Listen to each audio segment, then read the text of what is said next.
오늘 그 주보를 보시면서 이 초청장 보셨죠? 이제 8월 3일 찬양 집회에 대한 초청장입니다.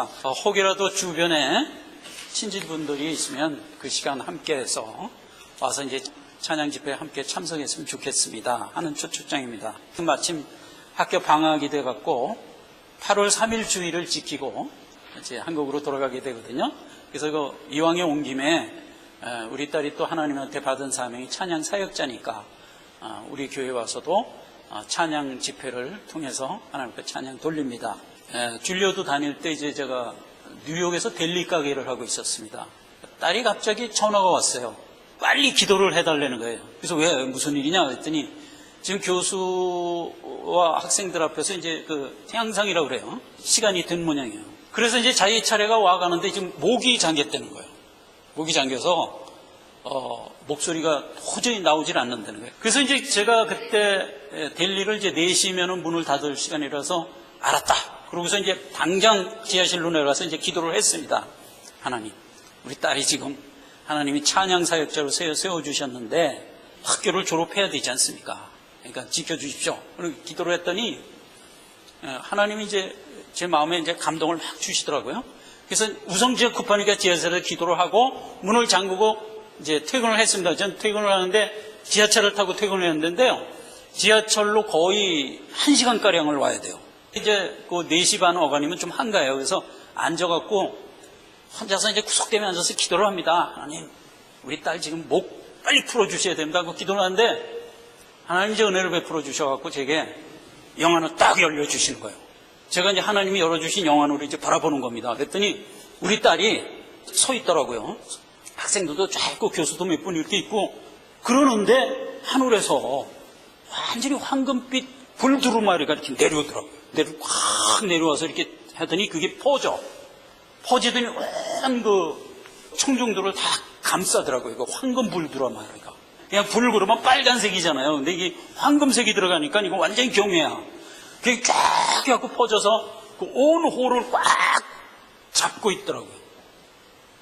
그런 환상을 딱 보여주면서 환상이 이제 사라지더라고요. 그래서 하나님이 응답해 주셨구나. 이제 확신을 내가 갖게 됐습니다. 그래갖고 이제 집에 도착을 했어요. 1시간 만 집에 오니까 그때 딸이 들어오더라고요. 아빠 기도 응답 받았어. 딱 이러는 거야. 그래서 이제 제가 이 찬양 사역을 하나님이 세워주셨구나 하는 걸 그때 느꼈습니다. 완전히 자기가 이 하늘에 이렇게 붕 뜨더래요. 이 새털같이 자기 몸이 가벼워지면서 하늘로 이렇게 빨려 들어가는 것 같더래요. 그렇게 가벼운 마음으로 그 오디션을 봤는데 온 그 교수하고 학생들이 그냥 다 녹아버린 거야. 말하자면 최고 성적으로 그 오디션을 끝냈어요. 찬양은 천국 가서도 세세토록 우리가 해야 할 제목이에요. 이 찬양은 이 땅에서부터 하나님이 허락해 주신 사실상 복이에요. 우리가 이 찬양을 부를 때마다 이게 영광인 거예요. 왜냐하면 그 찬양은 항상 하나님이 임재를 하거든요. 하나님이 바빠서 다른 일 하다가도 내가 찬양 부르면 그냥 오시는 거예요. 말하자면 그렇다는 거예요. 그래서 찬양이라는 건 언제나 그 찬양 속에 하나님이 늘 임재하기 때문에 어떤 역사가 일어나냐면요. 하나님이 있는 곳에 악한 세력의 기운은 함께할 수 없죠. 하나님이 임재하는 곳에는 악한 역사는 있을 수가 없어요. 그러니까 모든 악한 세력의 기운은 멸절되는 역사가 일어납니다. 그래서 늘 찬양이 제대로 역사되는 곳에는 무슨 역사가 일어나냐면 신유의 역사가 일어나요. 축사의 역사가 일어나요. 우리 연약한 것이 그때 막 이렇게 치유되는 역사가 일어나요. 이번에 그 찬양 사역이 우리 교회가 늘 작으니까 우리가 늘 예배 드리는 사람들만 듣게 될 겁니다. 그러나 주변에 있는 사람들도 기회가 되면 와서 하나님의 임재를 찬양 속에서 우리가 느끼는 체험을 그날 했으면 하는 생각입니다. 자, 오늘도 준비된 말씀을 선포하도록 하겠습니다. 자, 본문 말씀 제가 읽습니다. 에베소서 6장 10절에서 13절 말씀입니다. 정말로 너희가 주 안에서와 그 힘의 능력으로 강건하여지고 마귀의 의궤를 능히 대적하기 위하여 하나님의 전신갑주를 입으라. 우리의 씨름은 혈과 육에 대한 것이 아니요 정사와 권세와 이 어둠의 세상 주관자들과 하늘에 있는 악한 영들에 대함이라. 그러므로 하나님의 전수인갑주를 취하라. 이는 악한 날에 너희가 능히 대적하고 모든 일을 행한 위에 서기 위함이라. 자, 이 말씀은 에베소서의 결론 부분입니다. 즉 에베소서가 우리에게 명하는 마지막 결론의 말인데 무슨 얘기냐면 마귀를 대적하라는 겁니다. 마귀를 대적하고 그 대적하는 일을 내 일생 동안에 행하여 통과하고 나면 그때 내 앞에 온전하게 되어서 설 수 있게 될 것이다 라는 결론적인 얘기를 해주는 겁니다. 자, 그래서 이 말씀에서 있는 바와 같이 우리가 우리의 성화의 삶을 통하여 마귀를 대적해야 됩니다. 이렇게 대적하는 가운데서 마귀가 우리를 향하여 뿜는 괴계가 어떤 것들이 있는가라는 것을 성경 각 곳에서 대표적인 것들을 뽑아서 우리가 하나하나 살펴보는 가운데 지난 시간에 뭘 살펴봤냐면 세상의 초등학문이 유혹을 하는 그런 것으로 다가올 수 있다 하는 것에 대해서 이제 살펴봤어요. 예수를 왜 믿습니까? 우리가 흔히 생각할 때 바른 사람이 되기 위하여 믿는다. 그럼 이거는 50%만 맞는 정답입니다. 예수는 그럼 왜 믿냐? 하늘나라에 들어가기 위해서 믿는 겁니다. 천국에 가기 위해서 우리가 예수를 믿는 겁니다. 하나님이 우리를 부른 목적이에요. 나를 키워서 하나님 나라로 데려가기 위하여, 하나님 나라의 후사로 세우기 위하여 예수를 믿게 한 거란 말이에요. 우리에게 영생을 주신 거예요. 그래서 예수를 믿는 겁니다. 그래서 우리가 하나님 나라의 백성으로 훌륭하게 우리 신앙의 인격이 완성돼서 여기서 훈련을 끝내면 그때 하나님 나라로 들어가는 거예요. 그게 이제 우리 일생을 주어진 목적이란 말이죠. 그래서 예수를 믿는 겁니다. 그렇기 때문에 우리가 하나님 나라에 들어가기 위하여 하나님이 우리에게 준 영생의 소망이죠. 그 영생의 소망을 우리가 갖고 살아가면서 이 땅에서 흘리는 열매들이 말하자면 바른 사람이 되는 것이고 온전한 신앙의 인격자가 되는 것이고 그런 것들이 흘리는 우리의 열매들인 거지 그 열매 자체가 우리 신앙의 목적이 아니란 말이에요. 요걸 잊지 말란 말이에요. 만약 그 열매 자체가 우리의 신앙의 목적이라고 생각하면 세상의 초등학문에 휩싸이게 돼요. 왜 그런지 아십니까? 세상의 초등학문도 우리 보고 바르고 착하게 살라고 그러거든요. 그러니까 교회에 가도 바르고 착하게 살아라, 남을 위해서 봉사하며 살아라, 사랑 베풀며 살아라 이렇게 얘기한다고요. 그런데 세상의 학문도 그렇게 얘기한다고요. 그런 점은 같아요. 그런데 교회는 뭐가 다르죠? 그렇게 살려는 이유가 뭐예요? 하늘나라에 가는 자이기 때문에 그렇게 살려는 거예요. 세상은 이 소망이 없다고요. 천국의 소망이. 그냥 세상 교훈으로만 착하게 살려는 거예요. 그러니까 이게 목적을 상실한 꼴이 되는 거예요. 그래서 교계가 지금 그 공격을 받은 겁니다. 지난 시간에 우리가 살펴본 게 그거예요. 19세기 르네상스를 중심으로 해서 교계가 그 공격을 받은 거예요. 세상 학문도 너보고 착한 사람 되라고 그런다. 그러니까 결국 성경은 이건 하나님의 말씀이 아니다. 뭐냐? 우리가 바른 사람이 되고 착한 사람이 되기 위한 교훈서다 이거예요. 하나님의 말씀이 아니고 그러면 성경에서 뭐 부활이 있고 예수님이 하늘에서 내려오고 뭐 이적이 일어나고 그런 건 다 무슨 얘기냐? 그거는 너보고 바른 삶을 살라는 말하자면 충격기법으로 준 신화적 얘기다. 그게 자유주의 신학에서 주장하는 초등학문인 거예요. 그러니까 그들은 똑같이 우리 보고 착한 사람 되고 바른 사람이 되라고 명하지만 무엇이 없다? 천국의 소망이 없는 거예요. 그냥 천국의 후사로서 자라가기 위하여 갈고 닦아야 될 우리의 신앙 인격에서 자연적으로 흘러나오는 열매들만 주워 모아서 그것만을 목적으로 가지고 가는 자들이라고요. 그러니까 천국의 소망이 없어요. 결국 성경이 하는 얘기가 뭐예요? 영으로 시작한 자는 영으로 끝내야 된다 이거예요. 그러니까 천국의 소망 때문에 내가 네게 영생 줬기 때문에 그 영생을 그대로 잘 간직하고 와서 결국 천국에 들어와야 된다는 거예요. 이게 신앙의 목표거든요. 근데 이건 빼버리고 이거는 샤머니즘이고 맹신이다 이거야. 그건 빼버리고 교훈만 갖고 지금 존재한단 말이에요. 그렇게 해서 교계가 분단이 되죠. 미국이 제일 먼저 그 내용을 겪습니다. 어떻게 겪죠?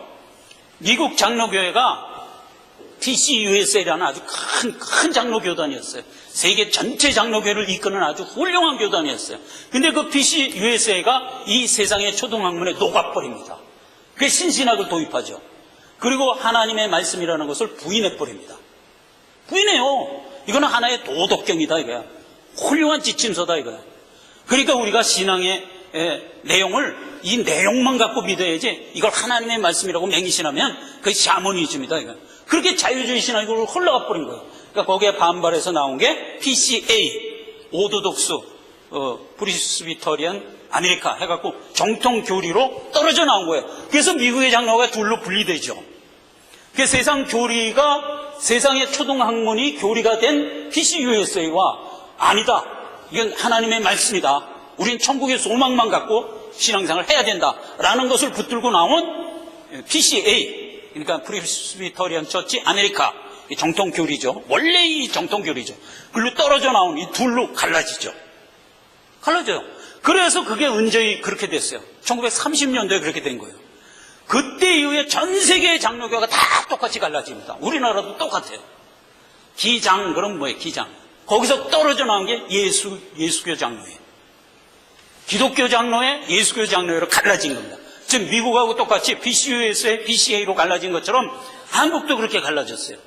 장로교가 그렇게 갈라진 거예요. 그래서 장로교단을 보면 PCUSA, 그러니까 자유주의 신학 노선을 가지고 가는 장로교회가 교단이 더 커요. 그들은 막 훌륭한 얘기를 한다 이거예요. 거기도 착하게 살고 바른 사람 되라 이렇게 얘기하거든요. 사람들이 뭣도 모르고 가는 거예요. 거기를 자꾸. 그러나 여기는 천국의 소망 때문에 착한 사람이 되라는 거예요. 다른 얘기가 없어요. 우리의 목표는 천국이다. 이거 천국. 이게 진짜 신앙이거든요. 이렇게 갈라진 겁니다. 이게 장로교만 그런지 아십니까? 침례교도 그랬어요. 침례교도 자유주의 신학이 들어오니까 몽땅 자유주의 신학으로 변해버렸어요. 여기에 반발해서 떨어져 나온 게 뭐죠? 그게 독립교회들이에요. 침례교 보시면 인디펜던트 침례교회라는 게 있어요. 그건 개교예요. 개교회. 교단에 소속은 안 돼 있어. 나 혼자만의 교회야. 그게 이제 떨어져 나온 거예요. 그래서 침례교회도 구성비를 보면 60대 40이에요. 교단 소속 교회가 60, 떨어져 나와서 독립교회로 홀로 서 있는 교회가 40.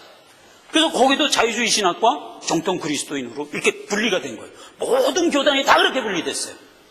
성결교도 마찬가지예요.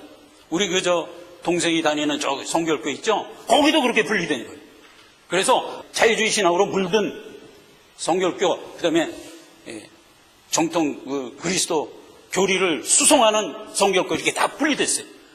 감리교도 마찬가지예요. 전부 모든 교단이 다 그렇게 분리된 거예요.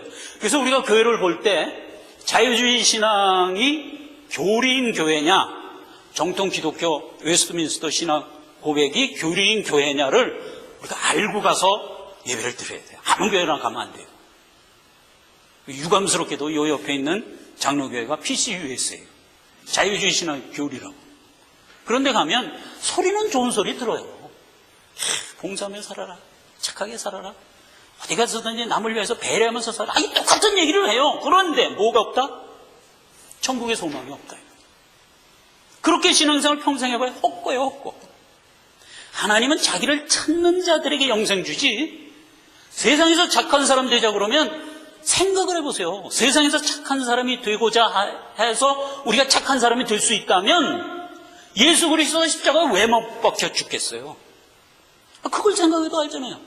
그럼 예수가 직접 와서 우리 다 착한 사람 만들고 잘 교훈해서 만들어 가지, 왜 굳이 십자가에 못 박혀 자기가 죽어야 되냐 말이에요. 왜? 그 방법밖에 없기 때문에 그런 거예요. 그 방법밖에. 그만큼 우리의 죄는 강한 거고, 그 죄를 씻을 방법은 예수님, 하나님이 직접 와서 그 죄를 대신 씻어주지 않는 한 방법이 없다고, 방법이. 그래서 우리는 그 방법에 의하여 구원받고 끝내 천국에 들어갈 자, 이게 우리가 믿는 신앙이에요. 이 신앙을 꼭 지켜야 돼요. 지난 시간에 살펴본 거예요. 이 신앙을 꼭 지켜야 돼요. 이 신앙을 들고 나아가서 사는 사람을 세상 눈으로 볼 때는 어떻게 보여요? 어리석게 보이죠. 바보스럽게 보이죠. 맹신스럽게 보이죠. 그럼에도 불구하고 우리는 이 신앙을 갖고 가야 됩니다. 안 믿는 자가 어떻게 보여요? 유식해 보여요. 똑똑해 보여요. 예? 더 잘나 보여요. 야, 무슨 천국이 있고 지옥이 있고 그런 것 때문에 예수를 믿냐 임마. 네가 제대로 된 사람이 되기 위해서 예수를 믿는 거지. 무슨 천국은 개뿔이나. 훨씬 유식해 보이죠. 훨씬 잘나 보이죠. 아니요, 그건 어리석인 말이에요. 우린 천국의 소망을 분명히 갖고 살아가야 돼요. 세상은 우리를 보고 모욕합니다. 보잘것없는 자로 봅니다. 되게 보세요. 똑똑하고 박사고 정말 세상 지식으로 유명한 사람 치고 이 소망 갖고 예수 믿는 사람이 극히 없습니다. 그래서 성경은 뭐라고 되어 있어요? 내가 이 지혜를 이것을 어린아이와 보잘것없는 사람에게 주고 저 똑똑하고 훌륭한 사람들에겐 가리워 주신 것을 감사하나이다. 예수님이 기도를 그렇게 했다는 걸 우리가 생각을 하세요. 그래서 우리가 바른 대우를 받지 못하고 바보 취급을 받는다 할지라도 우리는 그것이 우리의 의의입니다. 그럼에도 불구하고 우리는 예수를 믿고 따르는 자였다는 거예요.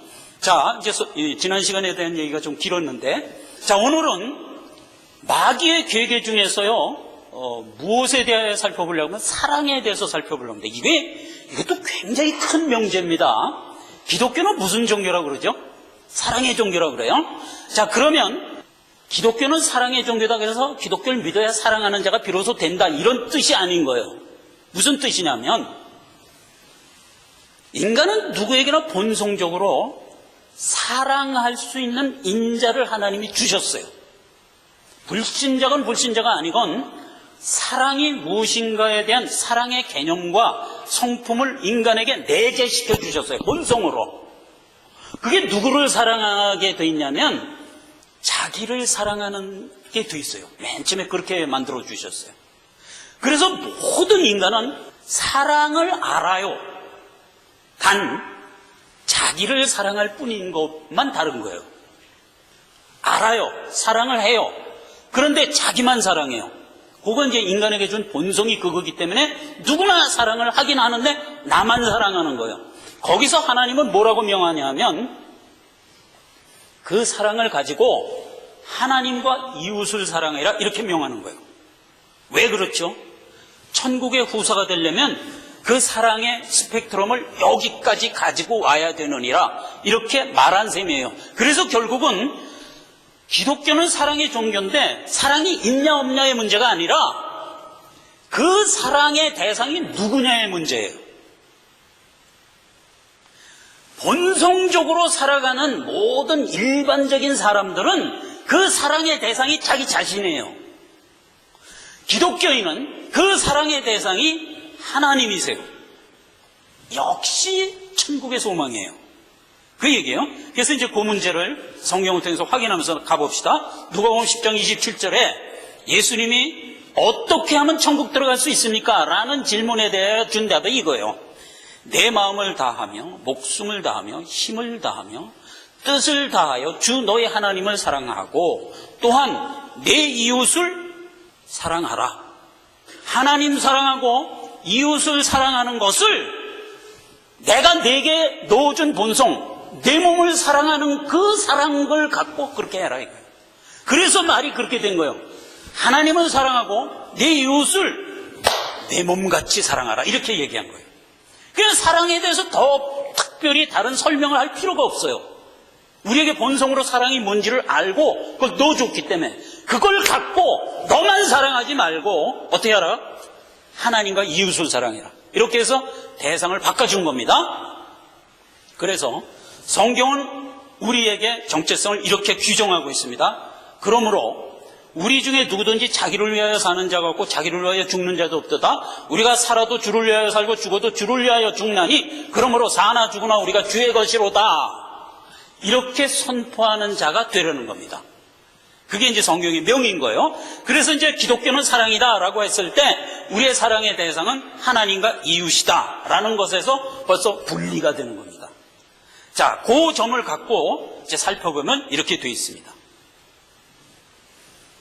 인간이 하나님을 모르고 있을 때, 그러니까 하나님으로부터 영생을 받고 있지 않았을 때 하나님께로 받은 본성만 갖고 살아가면 그게 곧 무슨 삶이 되냐면 자기만을 사랑하며 사는 삶이 돼요. 그 모습의 양태를 성경이 디모데후서 3장 2절에 이렇게 기록한 것을 보게 됩니다. 자, 제가 읽습니다. 네가 이것을 알라. 말세에 고통하는 때가 이르니 사람들이 자기를 사랑하며 돈을 사랑하며 자긍하며 교만하며 회방하며 부모를 거역하며 감사치 아니하며 거룩치 아니하며 무정하며 원통함을 풀지 아니하며 참소하며 절제하지 못하며 싸나우며 선한 것을 좋아하지 아니하며 배반하며 팔며 조급하며 자고하며 쾌락을 사랑하기를 하나님 사랑하는 것보다 더하며 경건의 모양은 있으나 경건의 능력은 부인하는 자니 이 같은 자들에게서 네가 떠나가라 하리라. 이게 모든 불신자들이 사랑하긴 하는데 사랑하며 사는 삶의 행태예요. 그럼 이 문구를 우리가 보면 그 말 자체에서 야, 이건 되게 악하게 산다 이렇게 보이죠. 근데 이건 사실상 악하게 사는 것을 강조하기 위하여 쓴 말이 아니에요. 자, 여기 보니까 회방하며 부모를 거역하며 원통함을 풀지 아니하며 무정하며 참소하며 싸나우며 이런 배반하며 팔며 자고하며 이런 얘기들이 악하게 들리죠. 그런데 이걸 잘 들여다보면 이게 나를 사랑하며 사는 자가 세상을 향하여 나타내 보이는 성향이에요. 이게 악한 게 아니에요. 내가 나를 사랑하면 이런 성향으로 세상에 비춰지게 돼 있어요. 나를 사랑하는 문제에 관한 모든 세상에 있는 것들 및 하나님과 이웃이 다 나를 중심으로 하여 말하자면 활용되고 있어요. 그런 모습이에요. 그러니까 실제로 세상에 있는 모든 불신자는 나를 중심으로 해서 하나님과 세상, 이웃이 다 활용이 돼야 돼요. 그런 점에서 그들에게 나타내 보이는 성향이에요. 다 그렇게 살아요. 그렇기 때문에 모든 불신자는 이런 성향의 사랑의 삶을 살고 있는 거예요.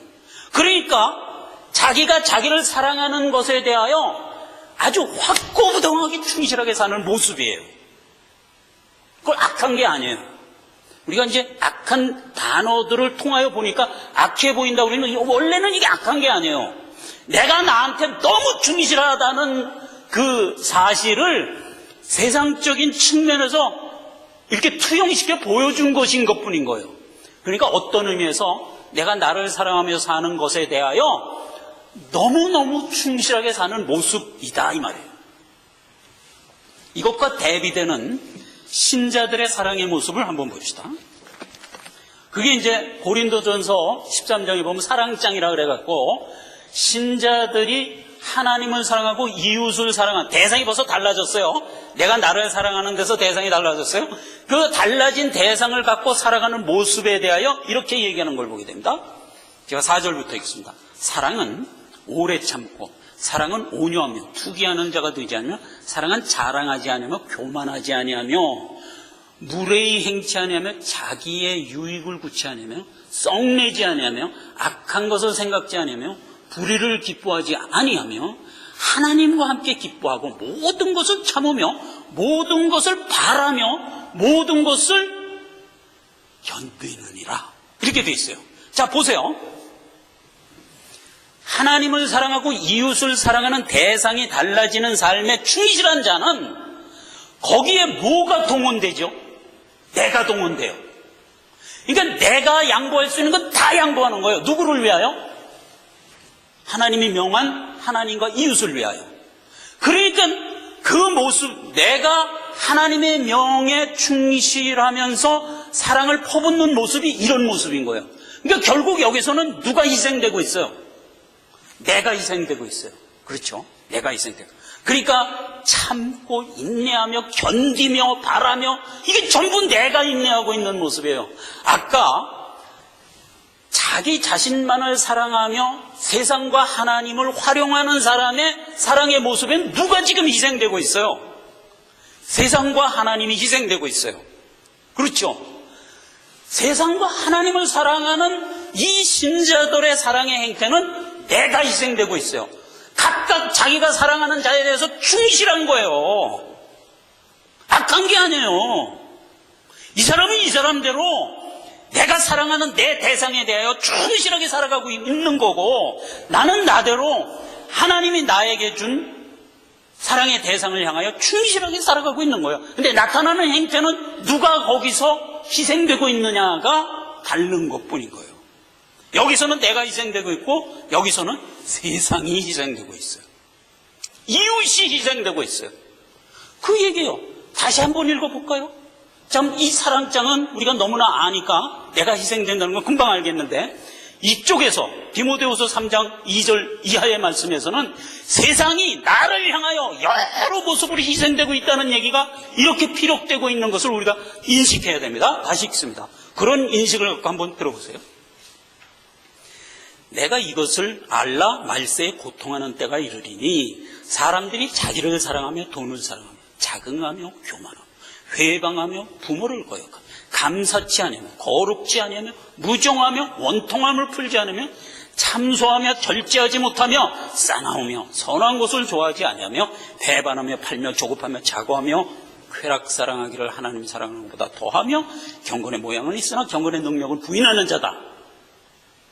틀림없죠. 모든 것이 나를 향하여 지금 희생되고 있어요. 요구하고 있어요. 그렇죠? 나를 위하여 하나님마저도 요구되고 있어요. 내가 사랑하는 것을 위하여 하나님 비키라 이거예요.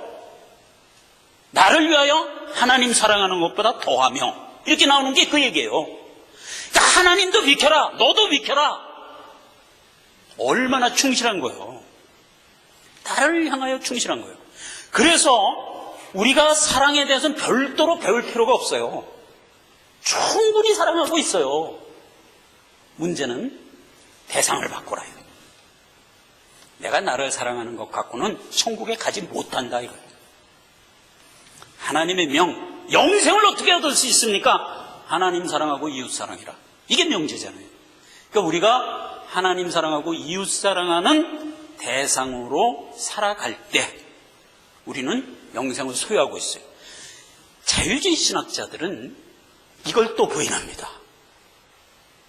하나님 사랑하라는 얘기는 상징적인 얘기야.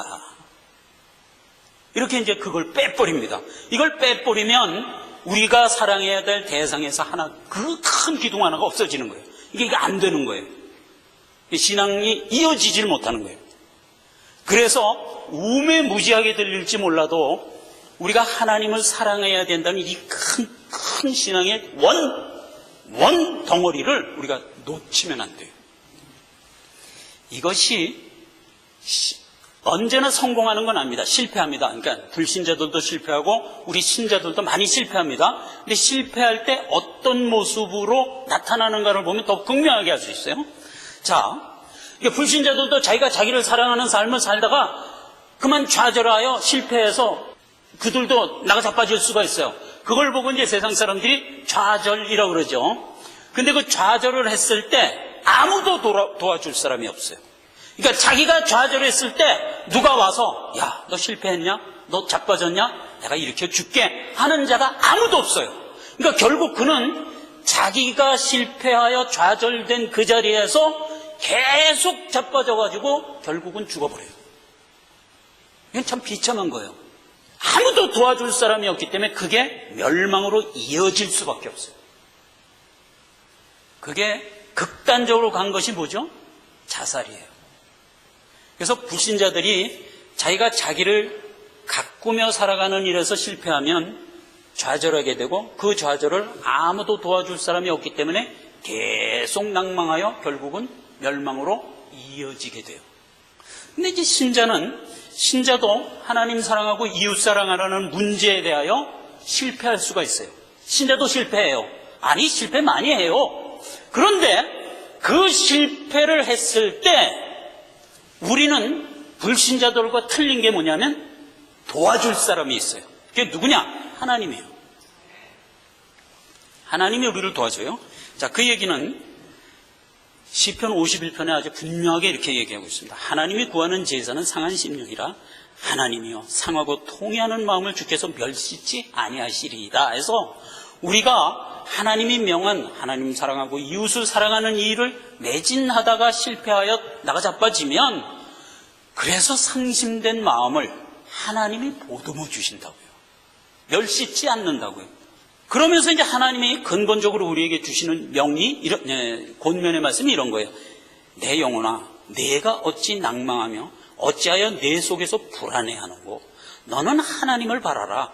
나는 내 얼굴을 도우시는 내 하나님을 오히려 찬송하리로다 해서 우리가 자빠지고 넘어지고 낭망했을 때에도 우리는 늘 하나님을 바라보는 시선을 끊지 말라는 거예요. 그렇게 요구를 하고 있고 그 다음에 결정적으로 하나님이 구원의 궁극적인 완성을 이렇게 얘기하고 있어요. 나를 기가 막힐 구덩이와 수렁에서 끌어올리시고 내 발을 반석 위에 두사 내 걸음을 견고케 하셨나이다. 이렇게 우리에게 약속을 하고 있어요. 그러니까 우리가 좌절을 해서 깊은 수렁에 빠졌을 때 불신자들은 그 수렁에서 아무도 건져줄 자가 없어요. 자기가 자기를 책임지든지 말든지 그러다 지치고 그냥 죽어야 돼요. 끝내는 멸망으로 갈 수밖에 없어요. 그러나 우리는 그렇게 깊은 수렁에 빠졌을 때 반드시 하나님이 와서 건져주세요. 그리고 우리를 반석 위에 세워주셔요. 반석이 누구죠? 예수잖아요. 예수는 그리스도요 하나님의 아들이시니이다 라는 그 신앙 고백, 이게 반석이라고 그랬잖아요. 그러니까 우리를 구덩이에서 건져서 반석 위에 올려놓고 바른 걸음을 걷게 해요. 이게 중요해요. 바른 걸음을 걸어야 될 자들이에요. 우리는 하나님이 우리에게 주신 명을 잘 받들어 수행해 나가지 않으면 안 될 자들이에요. 우리는 그래서 이 땅을 하나님 명을 받들어 살아가는 자로 살아야 돼요. 우리는 하나님의 아들이기 때문에 그래요. 그 말씀을 결론적으로 얘기하면서 예배를 마치도록 합시다. 원래 주님은 누구시죠? 하나님이시잖아요. 그렇죠? 원래 주님은 하나님이에요. 모든 정사와 권세와 능력과 주관하는 자와 이 세상뿐 아니라 오는 세상에 할 거는 모든 의미에 뛰어난 분이란 말이에요. 그래서 만물을 그 발 아래 복종하게 하시고 그를 만물의 교회로 주신 분, 그게 원래 하나님이시잖아요. 온 천지를 창조하신 분이잖아요. 만주의 주인이시잖아요. 원래 하나님은 그런 분이세요. 그래서 찬송을 받으시기에 합당하신 분이고 세세토록 찬송 받으실 분이에요. 그게 하나님의 원래 주님이세요. 그런데 그 주님이 이 땅에 잠시 와서 내 새끼를 낳아 키울 때 모습은 어떤 모습이었죠? 그런 하나님이 이런 모습이었다고요. 사람이 내 말을 듣고 지키지 아니할지라도 내가 저를 심판하지 않으노라. 내가 온 것은 세상을 심판하려 하면 저를 구원하려 함이라. 그러니까 이 멸망받을 수밖에 없는 세상에 와서 이 세상을 심판하지 않고 품으셨다고요. 그래서 어찌하든 그 가운데 알알이 갇혀있는 내 백성들을 끄집어내서 구원시켰어요. 그 일을 하기 위해서 이 땅에 오시는 주님의 모습은 늘 품는 모습이죠.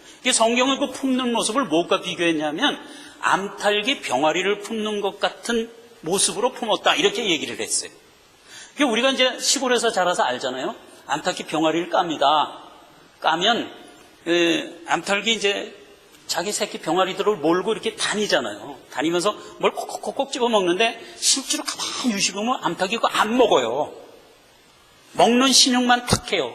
그러면 병아리들이 쫙 서고 먹어버려요. 그렇게 가리키는 거예요. 예. 그래서 막 이렇게 돌아다니다 먹을 만한 게 딱 있으면 암탉이 와서 그 톡톡톡톡 칩니다. 그럼 병아리들이 호로록 가서 먹어요. 그렇게 해서 이제 자기 병아리를 가리키면서 가는 겁니다. 그리고 이제 쉬는 시간에 보세요. 쉴 때 일부러 이렇게 릴렉스를 해요. 암탉이 이렇게 릴렉스를 하고 있으면 병아리들이요 암탉의 그 깃 속으로 막 들어가. 날개끼, 겨드랑이 이런 데로 막 들어가서 거기서 쉬어. 그거 보셨죠? 여러분들 시골 생활 해봐서 다 알죠? 그렇게 암탈계 병화를 품잖아요. 하나님 그렇게 우리를 품는다고요.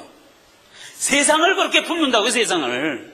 그러니까 세상에 있는 모든 사람들이 악한 사람도 있고 불신자도 있고 신자도 있는데 그 모두를 그렇게 품는 거예요. 그래서 그 안에서 내 새끼들이 어떻게 하든지 자라나도록 품으세요. 이 엄청난 하나님이 세상에 와서는 그렇게 하세요. 다른 측면에서 보면 종의 모습이라고 그랬어요. 오히려 섬김을 받으려 하시질 않고 내가 세상을 섬기는 모습으로 오셨어요. 그렇게 해서 이제 주님은 그 하나님이시며 대단한 분임에도 불구하고, 원래는 그런 분임에도 불구하고 내 새끼를 키울 때 모습은 암탈계 모습으로 보여줬어요. 그래가지고 섬기고 품고 이렇게 챙기고 하는 모습, 그래서 우리를 위하여 늘 희생하는 모습으로 우리에게 비춰졌어요. 그래서 창세기 19장 22절에 보면 롯을 소돔과 고모라를 심판할 때 빼내는 장면이 있어요. 그래서 소돔과 고모라를 유황불로 심판을 하기 위해서 거기 살고 있는 롯을 먼저 빼내야 했어요. 빼내지 않으면 유황불 심판을 내릴 수가 없어요. 내릴 수가 없어요. 왜냐하면 유황불 심판 그냥 내리면 그 판에 롯도 죽잖아요. 그러니까 안 되니까 빼내고 그리고 나서 심판하는 모습을 보게 되는 그 장면이 이렇게 기록돼요. 그리로 속히 도망하라. 이게 천사가 하는 소리예요. 네가 거기 이르기까지는 내가 아무 일도 할 수 없노라. 그러면서 롯을 이끌더라. 그 얘기예요. 롯은 뭐 미적미적 하면서 아이고 좀 기다려요. 뭐 좀 나 지금 발이 아파서 그런데 운동화 끈 좀 내고요. 하면서 그냥 그렇게 안 나가는 거예요. 그러니까 그걸 억지로 끌고 나가고 나간 후에 어떻게 돼요? 소돔과 고모라는 그냥 심판이 되죠. 그 장면이요. 근데 이 이야기는 예수님이 씨의 비유에서도 이렇게 얘기를 해줬어요. 밭에 이제 이렇게 씨를 심었어요. 알곡도 자라고 가라지도 자라고 막 자란단 말이에요. 그냥 농부가 와서 묻습니다. 저거는 내가 뿌린 씨가 아닌데 왜 저놈이 자라지? 이렇게 된 거예요. 그러니까 주인이 원수가 와서 뿌렸구나. 이제 벌써 여기서 얘기가 달라지는 거예요. 세상에는 하나님의 백성과 하나님의 백성이 아닌 사람이 함께 자라고 있어요. 그러니까 이제 농부가 주인한테 묻습니다. 그러면 저 가라지들 건 뽑아버릴까요? 그랬단 말이에요. 그랬더니 주인이 아니다, 놔둬라. 괜히 저거 뽑다가 알곡까지 다친다. 그러니까 함께 자라게 놔둬라. 그리고 추수때가 되면, 추수때가 뭐예요? 주님 오는 계림때예요. 추수때가 되면 알곡과 가리를 따로 거두어서 하나는 불에, 하나는 내 곳간에 채우리라. 이렇게 얘기했거든요.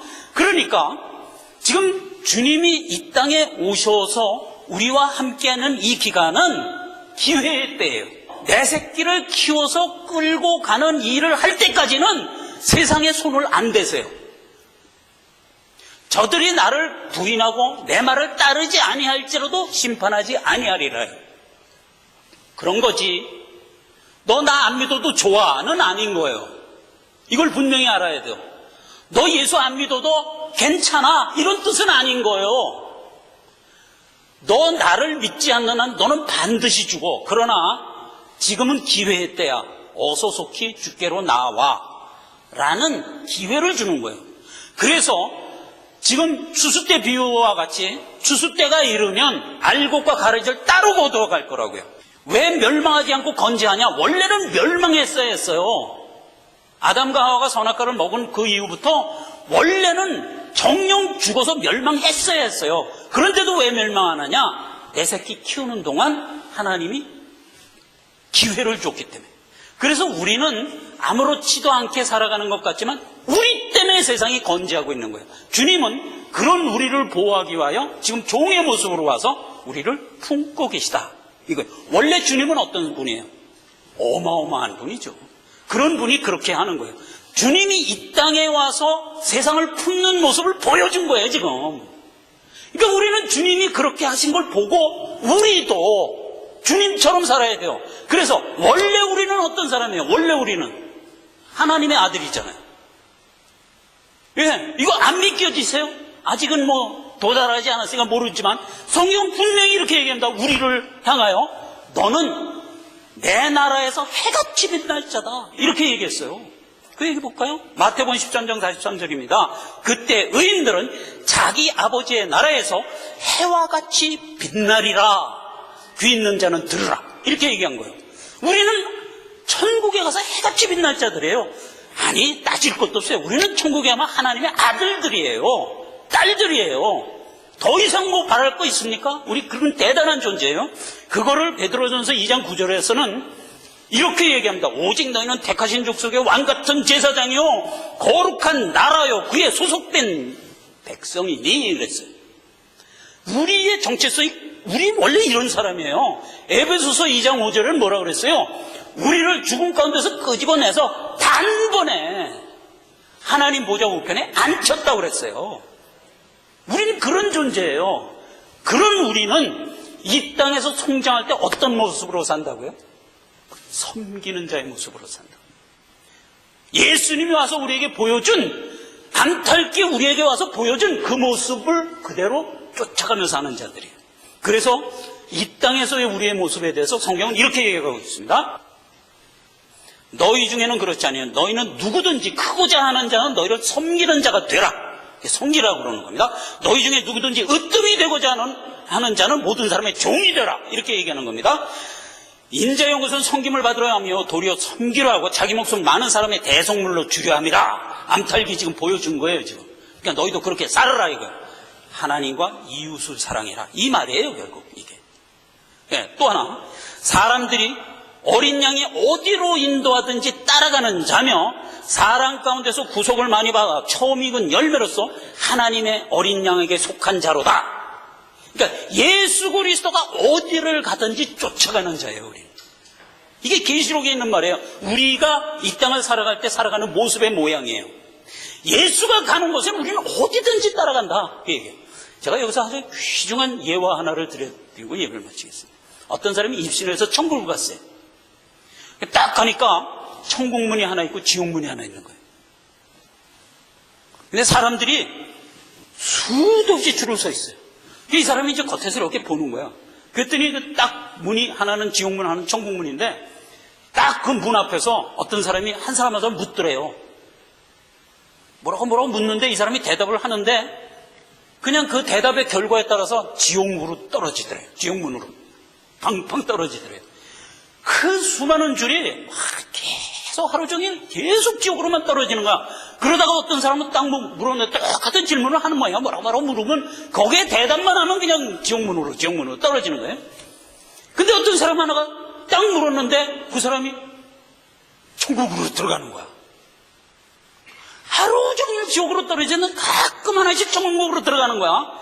그러니까 이제 이 사람이 이제 궁금한 거야. 야, 도대체 저건 무슨 질문을 했길래 저 질문에 대답을 하면 그냥 다 일로 떨어지는데 어떤 사람은 일로 가냐.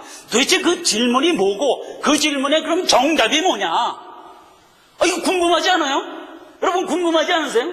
그래서 이제 그 정답을 그 무슨 질문인가 들어보고 정답이 뭔가를 들어보려고 가까이 갔는데 꿈이 깬 거야. 땅을 치는 거야. 그 답을 알고 왔으면 얼마나 좋을까. 여러분 그 답 알고 싶으세요? 저 미치겠더라고. 제가 그거를 한 30년 전에 그 예화를 들었는데 집에 가서 이제 고민하는 거예요. 야, 그게 정말 사실이라면 그 사람은 신실한 분이에요.